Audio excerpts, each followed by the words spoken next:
Hey everybody, welcome back to my channel. My name is Bryan, and this is part 9 in the RBD destruction series. I'm excited to do this one with you. This one took quite a bit of research and development, so I've decided to actually split this up into 2 videos. In the first video, we'll be examining how to procedurally generate rebar and fracture it, and we'll cover metal bending using RBD. We'll then combine concrete and then fracture it all together in the second video. I do plan on a part 10, however, that's going to be some ways away, and that's going to be an exclusive offer. This might be the first time you're hearing of it. That's because it's something in development, so I'm announcing it for the first time. But with that said, let's go ahead and dive in and start with part 9. Okay, so as I mentioned, we're going to start with a simple rebar. So I'm just going to hit Control-Shift-S here. Let's make sure I'm in the right job. I'm not, so I'm going to go ahead and set a project now. So we'll do that here. Doop, doop, doop. Documents. And I'll just use this one as the project. And I'm going to save this as the concrete rebar 01 for now. Okay, we'll label this geo rebar and let's dive in.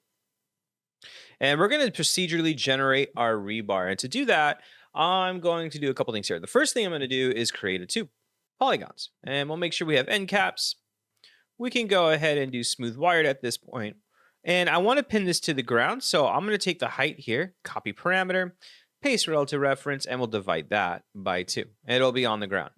Now the radius is quite big. The radius is 1 meter, and we're going to be creating some rebar, which isn't 1 meter at all. In fact, it's quite narrow. So we're going to go 0.01 for this one. Now I want to make a pretty tall pillar. So we'll make about a 10 foot, maybe 9 to 10 foot tall pillar. And we can just say 3 meters high. And this is important because we're going to run a lot of parameters off of this height parameter here. But let's go ahead and set up a little bit of a rebar situation happening. So to do that, I'm going to do box. Now I used a box in this case, but I realized I could have just done a grid. So let's do that. If I go to 0.01, or maybe not 0.01, 0.1, I have too many points here along the edge. So you'll see that I have all these points here. So I want to get rid of all these rows. We'll probably add some here in a few. If I do let's say 5, this kind of works out. Most rebar will have several bars on one of the sides. So what we can do now is we can do an add. Delete geometry, but keep the points, and we'll just do a copy 2 points.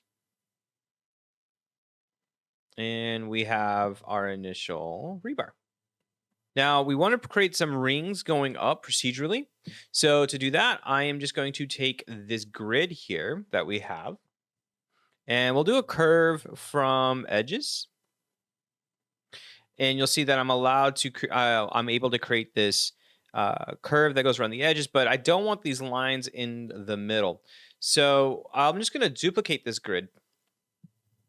And to keep it procedural, I will copy parameter here on the size, and we will paste relative reference here on the size, but we're going to drop this to 2. Like so.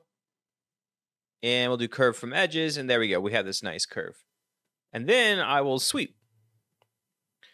So on this sweep, we'll go to a round tube. That's too big, so we'll say the radius that we had here, we're going to duplicate here. Paste relative reference, and now we have this nice tube. I find this actually to be a little bit interesting. So if you come over here to the tube radius scale, and you put 0.01 here, it happens to be still a little too thick. So if you look, it looks a little too thick.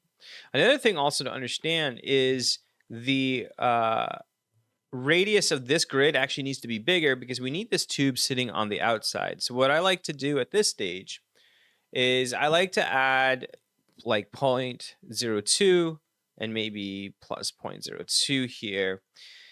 And then to kind of compensate for the thickness on that sweep, we'll divide this by 2.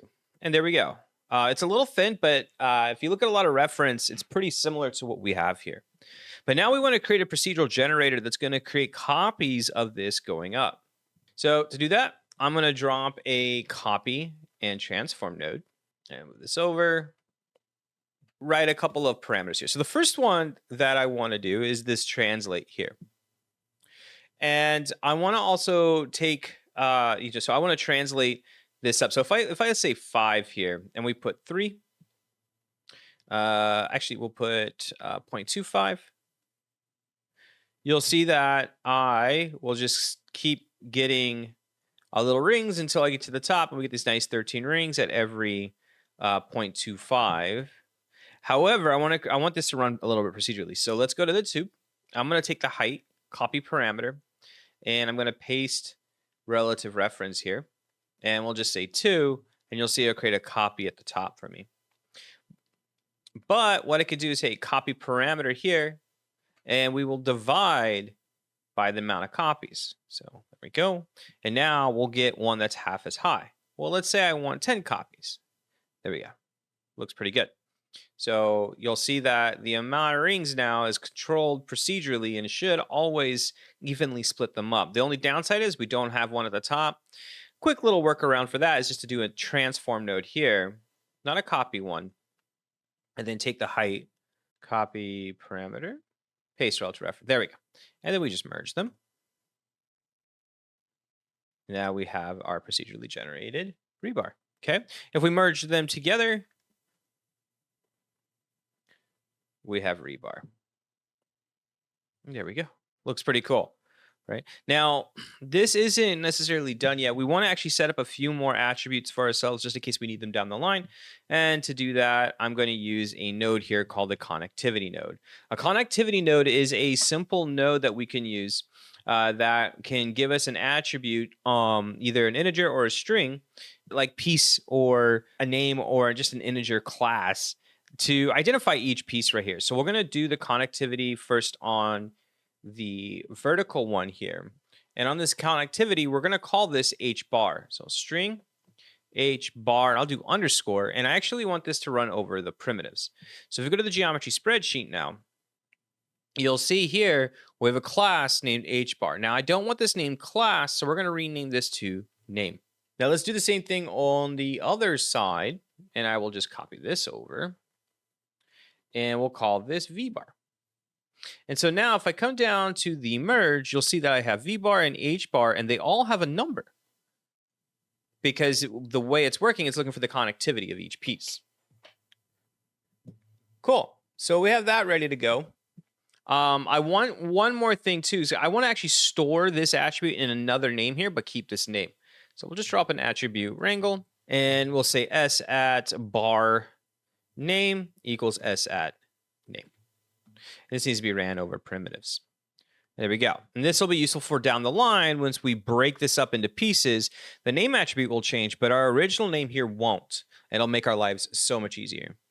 Now that we have this structurally made, I want to prepare it for fracture. And you're probably wondering, well, why are we going to fracture? Well, if you think about it, if we fracture these pieces, like just say RBD, we can come back and fuse them together and get that bending look. So to fracture this, we'll use our typical way of fracturing, which is an ISO offset here. And we'll say 100. And then we'll scatter. Because I do want a little bit of randomness here, we'll keep the relaxed iterations on, but I'm going to lower this down to, let's say, 50 for now, just so you guys can see this. We'll go to Voronoi fracture. And then we'll explode it so we can see this. We'll have our rebar. Increase our scatter. And I can play with the global seed until I have something that I like. All right. We'll work with this for right now. I think this is fine. So only thing left to do is just go ahead and drop a null. And we'll say out rebar fractured for now. And color that black. And our rebar is now done. Now let's go fracture the rebar now by setting up our simulation. In the next video, we'll come back and set up the concrete. But let's go ahead and do a geo node here. And I'm going to do a RBD sim setup. First things first, let's go ahead and object merge. And I want to navigate up and find that rebar, out rebar fractured. There we go.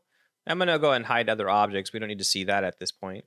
And we can even enable this in rebar. This is important because we're going to have a lot of object merges here, and it's going to be very easy to get lost. Okay, now let's go ahead and drop an assemble node. And there's a couple things that we want to pay attention to. So we're going to go ahead and pack rebar. And we don't need to create a name attribute because we worked really hard on creating that name attribute earlier. But we do want to move that bar name over. Now, there's one thing that did happen up ahead that we need to check, and that is here in the Voronoi fracture. You'll see that we're overwriting. Let's actually switch this to append, and I'll do underscore and then underscore in front of the two. If we come to the geometry spreadsheet, you'll see what happened. So we still have that bar name vbar8, but now we get a vbar8 piece 0. We get vbar8 piece, well, it looks like it's all going to be 0, but 1. So they're out of order. But you're going to see that they are, there you go. H bar 0 piece 273. So they're all going to have their own name. So in the RBD sim setup, I don't have to create a name attribute. We're going to just create a pack primitive, but I want to make sure I move that bar name over. So we go to the geometry spreadsheet now. You'll see that that bar name stays on the primitives, but if we go to the point, there we go. Keeps those names. There's a couple things that I want to do. The first thing is I want to set up a constraint system. Now, in previous videos, what we would do is we would just drop a connect adjacent pieces, and this would get the job done.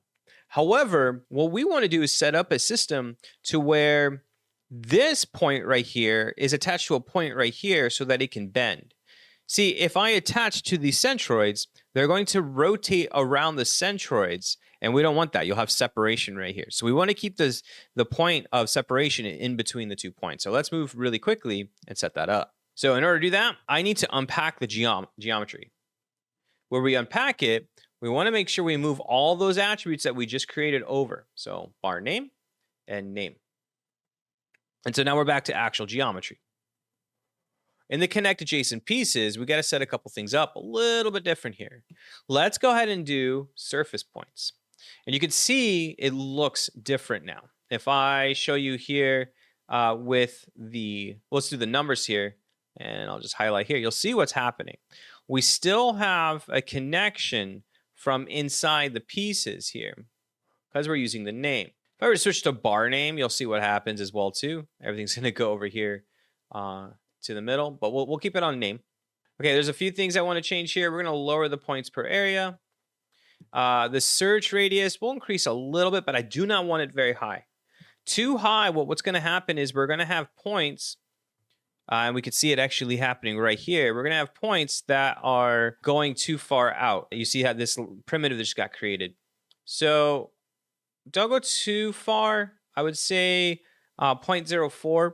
A lot of the adjustment, though, can be made here in the cone angle. And so maybe we do go up to like 0.15.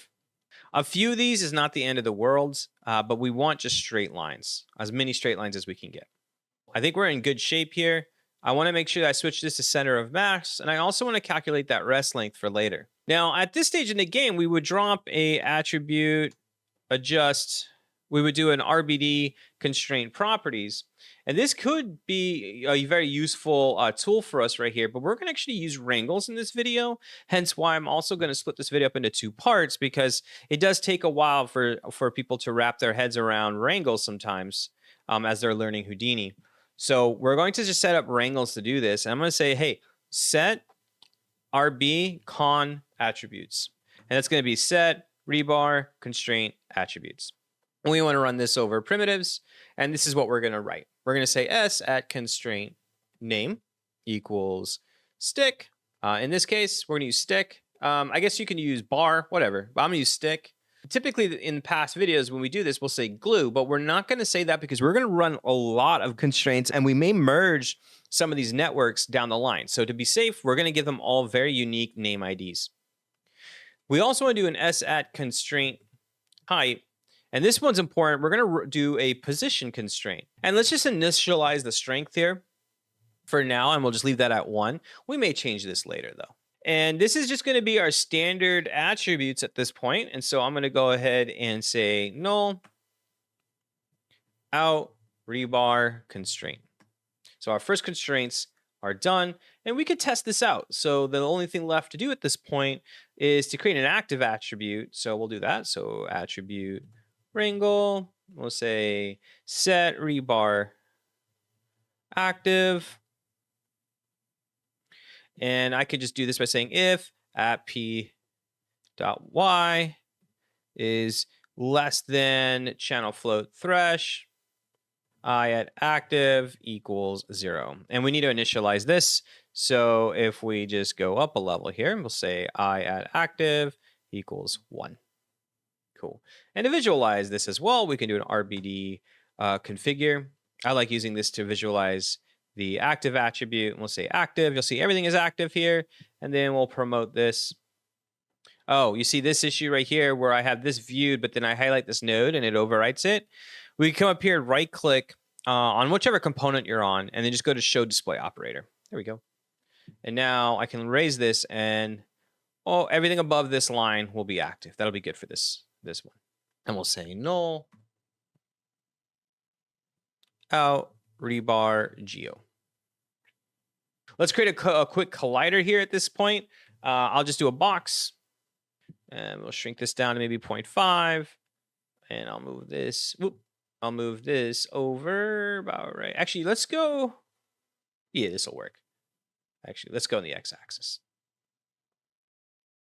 Okay, so we'll do x-axis here. And let's just go up a little bit. And maybe we'll add a little bit of rotation to him. Just something cool. All right. And we'll do a attribute wrangle at this stage. We'll say set collider vel. And we're in the X, so we'll say v at v equals channel vector velocity set. Okay, promote that, and we'll just say -8 in the x-axis. Okay, all right, let's pack it. Be sure to move that velocity attribute over, and let's say null. And we'll do out collider. Okay, we have the basic skeleton of our simulation setup. Let's go ahead and do a .NET, and we'll call this RBD Sim 1. Dive in. Let's do rigid body solver, a gravity, a ground plane. Hold down Alt, click, Shift, Alt, let go. I know I don't have my hotkeys up right now, but that's okay. I'll show you guys that trick later. Let's do RBD packed object. We need 2 of them. This one will be the collider. We need a merge. Put that in this way. And we'll call this one rebar. So we have, let's go and just add our rebar geo here. And in the collider, our out collider here, hit play. All right, nothing's happening. That's because I forgot to hit inherit point velocity. And there we go. A little fast, a little big. We'll play with it. Kind of falling apart. I don't want to see the ground plane. Here's our sim. Let's go ahead and add our first glue constraint in. Now, I like to add the glue constraints now closer to the geo themselves, just for organization's sake. So we'll say constraint network and call this rebar con. And we'll do a merge here for later. And then we'll do a glue constraint relationship. And this should be stick, right? Because that's what we named it. Let's lower this to 1 for right now. If I hit W and go grab our constraint, you'll see that they're there. Let's go to better color. We'll say blue. Cool. Hit play. All right, we could probably slow down our collider, maybe even shrink it down a little bit. So 0.33, and then down here, let's say -5.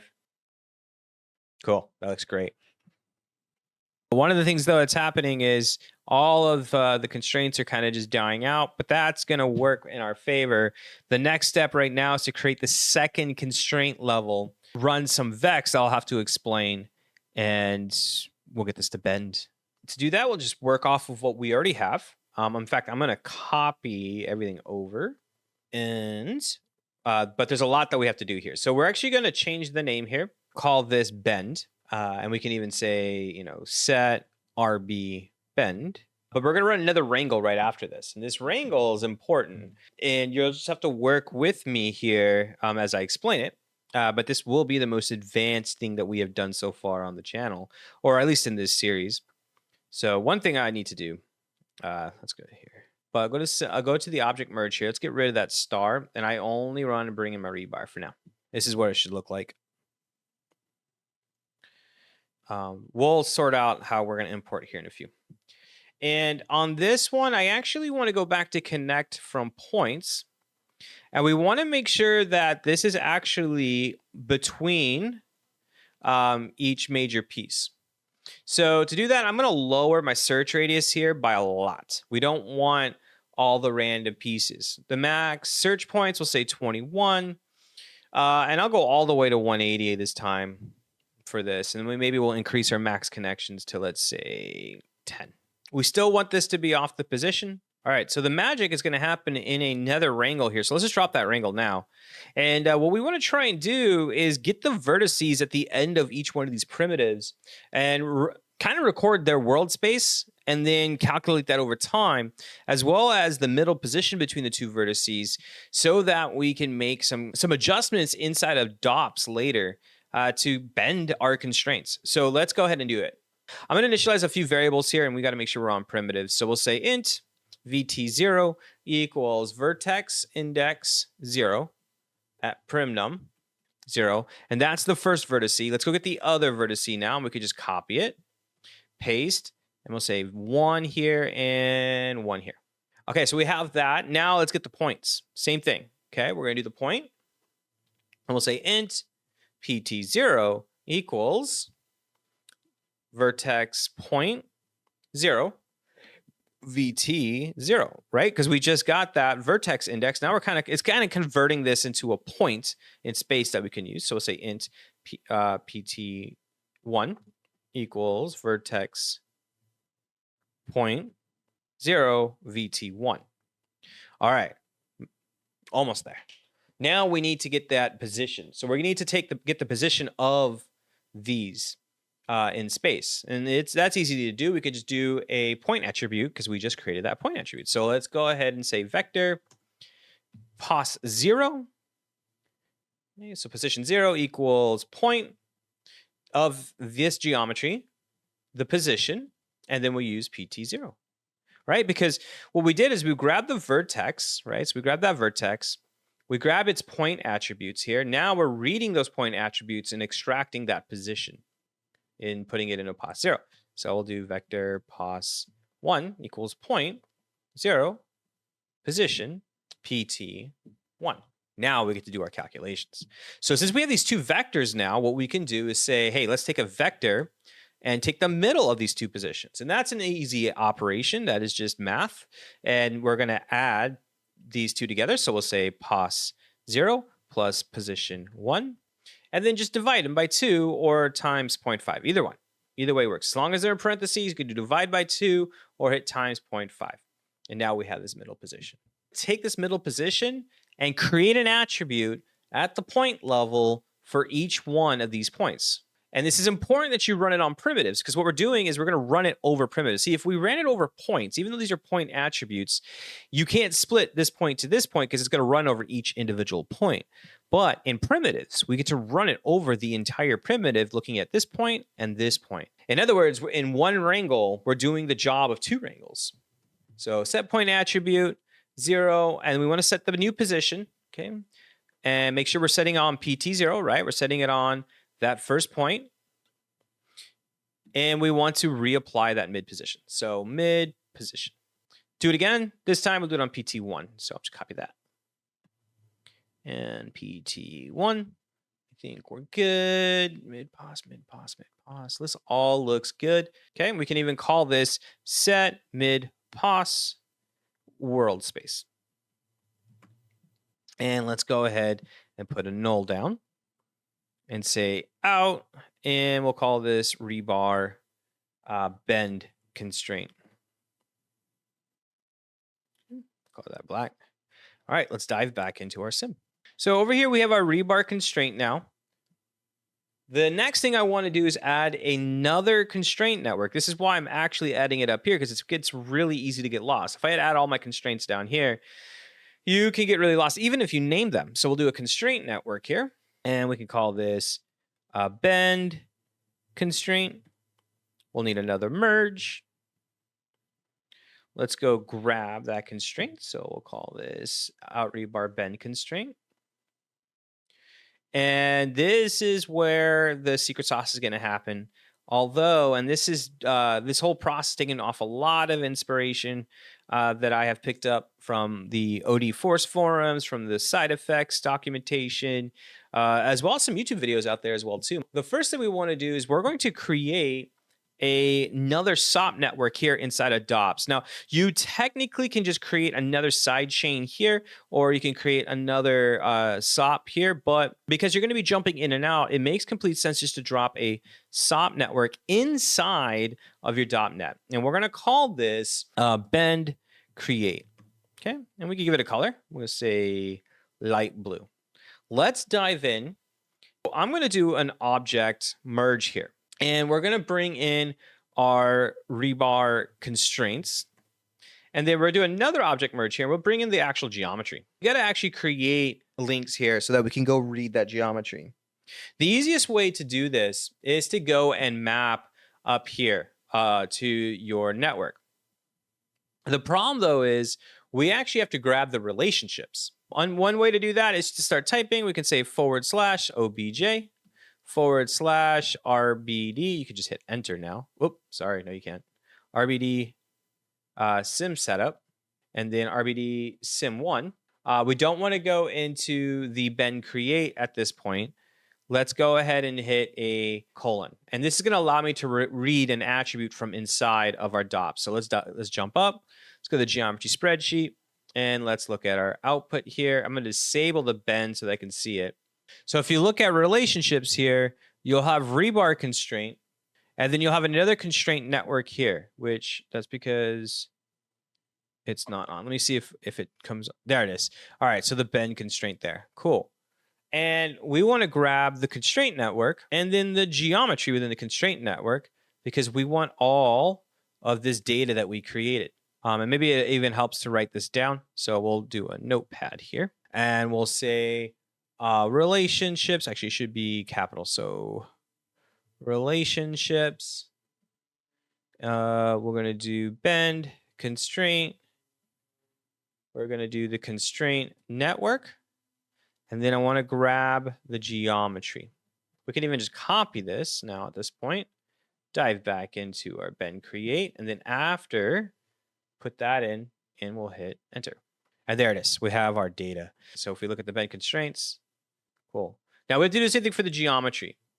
And this one's actually a little bit easier. So, but same thing though. Let's do / obj. Let's do RBD sim setup. And let's do RBD sim 1 and then backspace. And this one is a little bit easier to find. So geometry spreadsheet, highlight the output.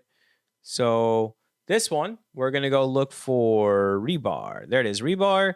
And then I'm going to go grab the geometry. Okay, so we can write that down if you want. We can say rebar and then geometry. Copy that. Let's go in to the SOP network and paste that. All right, there we go. So when the constraint network is up, it just kind of bugs out a little bit. To fix this, let's just go ahead and turn that off for right now. We'll dive in. And this is the important part. So here we go. We'll do an attribute wrangle. And we're going to take those attributes that we used earlier and kind of convert them into world space. This one's a little bit different. We're going to create an attribute called TR and then apply that to our position by multiplying our position by that. Create an integer here, and let's call this integer par ix, which stands for the attribute value, right? Which is whatever its name. So the parameter or position. We'll say, hey, let's go find the attribute val. So find attribute val, and you can see right here, finds a primitive point vertex that has a certain attribute value, and we're going to be looking at the point. So we'll say 1, the attribute we want is a point, and we want to grab that name attribute and copy that to the s@name. name. And then that last index will be 0, right? That's the index that we're grabbing, just the string. Okay. Let's also create a matrix off that now. So now that we have it, let's create a matrix that we can add to our position. And this is a prim intrinsic. What is that? So a prim intrinsic will read a primitive intrinsic from a geometry. Intrinsic values are similar to the attributes, but they're computed kind of under the hood on demand, right? They're not stored. They get computed, and then they kind of get left to rot, essentially. And that's what we want. So that's also on the second input, and we'll call this packed full transform. And we're going to do that off of the par ix we just did. So par ix. Well, and the last thing left to do is just to say v at p times equals tr, right? So this attribute. And we're just basically adding that to the position. All right, make sure you're running this one on points. We can even say, hey, set p to world space. The next one we want to run is actually very similar to the one we ran upstairs. And in fact, we can go just grab it. So let's go up a level. And I'm going to copy all of this because we're going to rerun this again now that we just moved all of our points into world space. So think about it this way. We have these primitives up here. All we did, we would just take all these primitives and kind of move them into a space where we have more control. So we'll do an attribute wrangle. Call this apply attributes. Let's just paste. This one's going to be on primitives. We're going to make one minor change here where we're not setting this. We already have it. So we're just taking that mid position now, okay? And we're going to weigh it against a force. So we say F at force. Now this is a force that actually happens to be on the points. And we'll say if that force is greater than a channel float, we'll call that force thresh. Then we'll say, and we got to go up a level, go grab those again because I deleted them. So we're weighing that against the force, right? So let's promote that up. What is that force? Well, we'll find it here in a few seconds. First, we got to reapply everything back from world space. So we need to invert what we just did up here. And to do that, I can just copy all this. We'll do attribute wrangle here. And we'll say set P back to where they are. And we'll just paste here. Also run this on points. And it's the same thing, right? Find attribute value, all of this, and then the intrinsic value right here. But what I want to do before I reapply it, I want to invert it. So we'll say tr equals the invert of tr. Now, this should go back to where it's supposed to be, okay? And then let's just go ahead and say null out constraint or out con, whatever you want, okay? All right, there we go. Basically, we have the constraint network right here. We're going to weigh it against its original geometry. And we're going to take that and we're going to put him into world space, which makes it easier for us to apply position data based off their force. Okay? And then we're going to weigh them against the force and say, hey, if your force is greater than this, the XYZ is going to happen, like whatever is going to happen. Then once we have that new data that we just created, you set a point attribute. Now we need to take those point attributes and move them back into their original position. Once we do that, we can take that data into a sob solver. But first, we got to give this some data to work off of. All right, so we have the bend constraint here. Use a hard constraint relationship. Let's go call this bend, right? Because that's what it's called upstairs. So if you remember up here, we called it bend. And we can re-enable that. And there we go. And maybe we're going to reduce the radius here to 0.01. That's not that crazy on the visualizer. But now we have this hard constraint. If I just hit play, you can kind of see what's happening. Now we have Jello. We haven't applied the bend crate that we just worked so hard to create just yet. To make this go faster and just to see easier, we can actually disable our guide geometry. Kind of cool, right? Okay, let's get this working right here. For the bend create, we'll do a SOP solver. Oh, here it is. So let's just SOP solver, and we'll call this bend. And we'll just run this into the bend constraint right here. And the way I'll work is I'm going to use the external SOP, which is the bend create. So we'll just move that right there. This looks good. This looks good. This looks good. Oh, I want to solve objects on creation frame. We'll color this blue. And let's see what effect that had. And you can kind of see what's happening. The constraints are still bending, but there's now a little bit of separation here, but we need to set that force. So how do I find it? Well, let's go to the geometries spreadsheet here. And a matter of fact, actually, I need to do it from here. Okay. If we come down here and look at the impacts, we actually have the impacts here, and we get some force data. And the forces are actually quite low because we're working very small. Now, let's say we're working at a really big scale of like 30 to 40 meters. These are going to get really, really high. But for right now, they are quite low. And so if we come in here, we can set this force threshold. But I'm going to set it upstairs a little bit. We'll say a null here. I'm going to call this constraint controls. So we can control this a little bit better down the line. And maybe we'll make this circle, and we'll hit a null, edit parameter interface. Let's go and grab a float, and we'll call this force thresh. We'll say F thresh. Hit apply, accept, copy this parameter, dive back in here, which I accidentally, whatever, that works. And we'll hit paste relative reference. Let's go up. And let's just go ahead in this null say 0.1 for now and see what happens.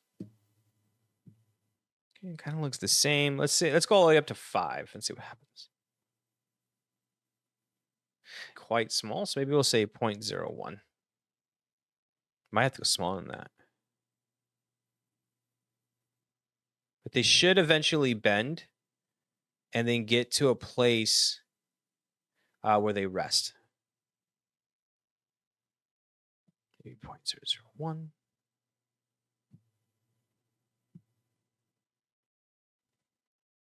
This will probably become more apparent once we start breaking some of these. So let's do that now. These right here. And I'll do a merge. And we're going to create another solver here that will allow us to break. So we'll call this break. This one we will build inside of the network. Very simple expression. So let's dive in. And we want to run off the relationship. We'll do an attribute wrangle.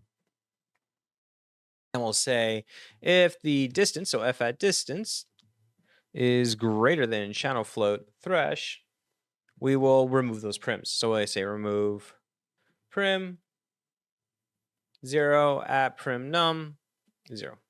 Actually, we'll say 1 because we want to remove those points too. Cool. Let's promote that. And whatever that thresh is, in this case, we'll just say something really small, say 0.25. Go up. And now it should start to break. So maybe that's too low. What we could do is add that here, say edit parameter interface. We'll say float, call this break thresh. We'll call this B thresh, apply accept. And let's say something really small. Let's say 0.1. Copy this parameter, dive in, and say paste relative reference. Oh, we're on points as well. Make sure we're on primitives. Okay, maybe let's go even lower. Did I do it right? So greater. If the distance is greater than, it should just break. So let's say 0.01.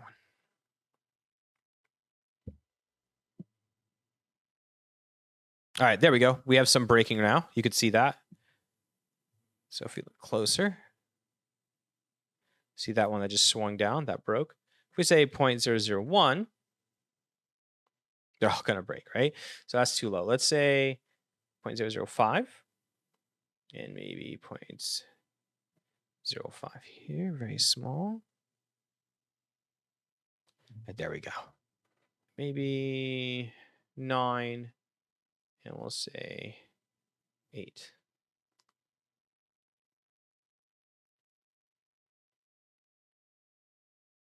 And we could play with like our glue constraint up here too as well. What happens when I put 1000 on this? Okay, it's too strong. Let's say 100. On the collider, let's give it some data here that we can use. So physical, let's increase the mass here. Let's lower the bounds to 0.01. Increase the friction a little bit. You can see what's happening now. Like the glue there is allowed to kind of maintain its integrity. Kind of bends right there. Starts to act a little bit more like rebar. Now, rebar is actually malleable. It actually will sway a little bit. Having a little bit of bend isn't terrible. So we'll go back down here to 10 maybe. Yeah, a little bit of bend like that will go a long way. And now we have rebar. In the next video, we'll start to pour in that concrete now, and we'll get the concrete to be supported by this rebar. We'll create a couple constraint networks, and we'll go from there. Let me know what you guys think in the comments below. This is just part 1 of 2-part part 9, essentially. Kind of complicated way. I got to come up with a better way of saying that. We're doing the rebar now, which is the hardest part, in my opinion. The concrete's actually much easier now that the skeleton is in place. Then we're going to go ahead and rig that concrete to this rebar, and we're going to go to break it together. And that should complete this last part in the series. Stay tuned. Make sure you guys are subscribed to the channel and hit that bell icon. Also, be sure to check out the Discord and check out my website. There is so much new stuff coming out. I'm working on something big that will be really exciting, especially if you just want to learn Houdini from the ground up, or if you want to deep dive a lot of things that we're talking about on this channel. As I near the end of this RBD series that I wanted to complete, which is only 10 parts, I'm realizing that we need to go even further. So we're going to be releasing even more RBD tutorials. However, those are going to be included in a package that you will find on my website for a subscription cost. I'll explain more about that in detail when I announce it, but I wanted to give you guys that heads up. But without any further ado, though, let's call it right there. And just remember, always be creative.